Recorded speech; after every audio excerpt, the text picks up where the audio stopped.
What's up, guys? Welcome to my channel, Charleston Alayon. So for today's video, short video lang muna tayo. Ang title ay How to Fix Voice Recorder App on my Realme 7 Pro.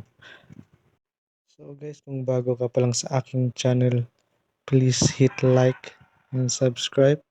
Support my channel and comment down below kung ano pa yung mga questions, suggestions nyo na pwede kong maituro sa inyo sa mga susunod ko pang vlog. Okay guys, let's go. First, we need to open our application, voice recorder. Hanapin nyo lang yung voice recorder na application nyo. Ito yung sa akin.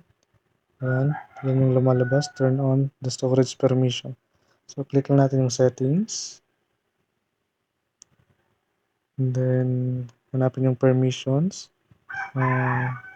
Select permissions. Then, click nyo lang yung mga options dyan. Sa ginagawa ko is lipat-lipat lang. Pero yung last is allow while using the app. Yan. Microphone, then phone. Ganun din. Allow. Then, next is storage. So, lipat-lipat lang. Then, allow management of all files. Okay. Then, back. Then, kung kita nyo, not allowed pa rin siya. So, gagawin natin, storage ulit. So, open tayo ng file manager. Naka-allow all files na naman siya. Gagawin ko is, ilipat lang natin sa media only. Tignan natin yung mangyayari. Okay, still not allowed. Back tayo sa application.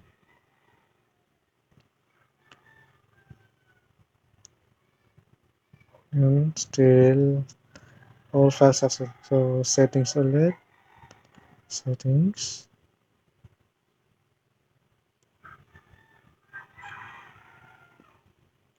Then, select lang natin yan. Turn on natin. Yun.